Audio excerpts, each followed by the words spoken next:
Tandis que je dormais, une brebis a brouté la couronne de lierre qui ornait ma tête. Et tout en broutant, elle a dit: Zarathustra n'est plus un savant.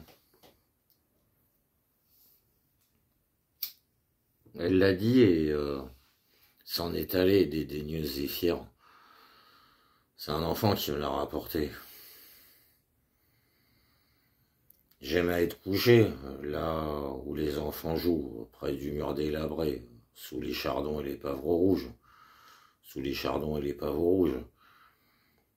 Je suis encore un savant pour les enfants, et aussi pour les chardons et les pavots rouges. Ils sont innocents jusque dans leur méchanceté. Mais je n'en suis plus un pour les brebis. Tel est mon lot, qu'il soit béni.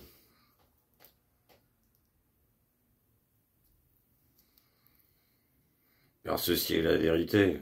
J'ai quitté la maison des savants et j'ai claqué la porte derrière moi. Trop longtemps mon âme était restée affamée à leur table. Je suis pas comme eux, dressé à chercher la connaissance comme à casser des noix. J'aime la liberté et l'air sur la terre fraîche. J'aime encore mieux dormir sur des peaux de bœuf que sur leur honneur et leur dignité. Je suis trop ardent et trop brûlé par mes propres pensées. Souvent, cela me coupe le souffle. Alors, il me faut aller au grand air, loin de tous les cabinets poussiéreux. Mais eux sont assis au frais, à l'ombre fraîche. Ils veulent en tout n'être que spectateurs et se gardent bien de s'asseoir là où le soleil brûle les marches. Pareil à ceux qui s'arrêtent dans la rue et regardent bouche bée les passants. C'est ainsi qu'ils attendent et regardent bouche bée les idées que d'autres ont conçues.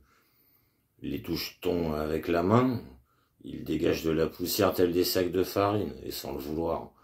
Mais qui irait penser que leur pourcière vient du blé et de l'allégresse dorée des champs d'été.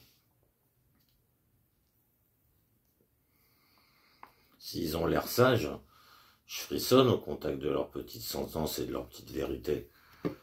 Leur sagesse a souvent une odeur de marécage. Et en vérité, j'ai souvent entendu les grenouilles coasser dans ces paroles.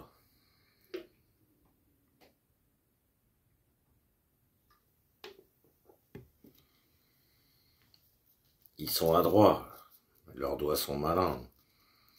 Que peut ma simplicité auprès de leur complexité? Leurs doigts s'entendent à enfiler, à nouer, à tisser. C'est ainsi qu'ils tissent les chaussettes de l'esprit.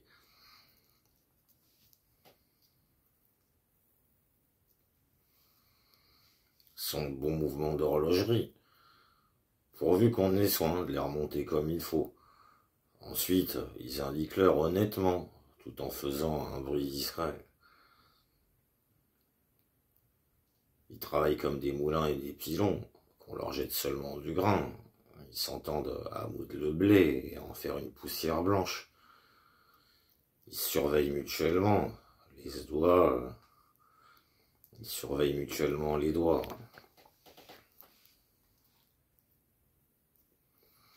Ils se défient même des meilleurs. Ingénieux pour les petites malices, ils guettent ceux dont le savoir cloche. Ils guettent comme des araignées. Je les ai toujours vus préparer leur poison avec prudence. Et toujours ils se mettaient des gants de verre aux doigts. Ils savent aussi jouer avec des dépipés, et je les ai vus jouer avec tant de zèle qu'ils en étaient couverts de sueur. Nous n'avons rien de commun, et plus que leur fausseté et leur dépipé, leur vertu me dégoûte. Quand j'habitais parmi eux, j'habitais au-dessus d'eux, c'est pour ça qu'ils m'en ont voulu. Ils ne veulent pas admettre que quelqu'un marche au-dessus de leur tête, aussi ont-ils mis du bois, de la terre et des ordures entre leur tête et moi.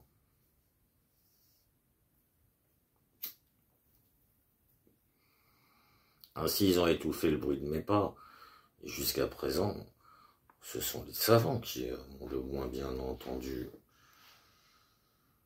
Ils ont mis entre eux et moi tous les défauts et les faiblesses humaines.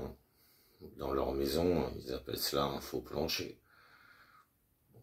Mais malgré cela, je marche avec mes pensées au-dessus de leur tête, et même si je voulais marcher sur mes propres défauts, je serais encore au-dessus d'eux et de leur tête. car les hommes ne sont pas égaux. Ainsi parle la justice, et ce que je veux, il n'aurait pas le droit de le vouloir.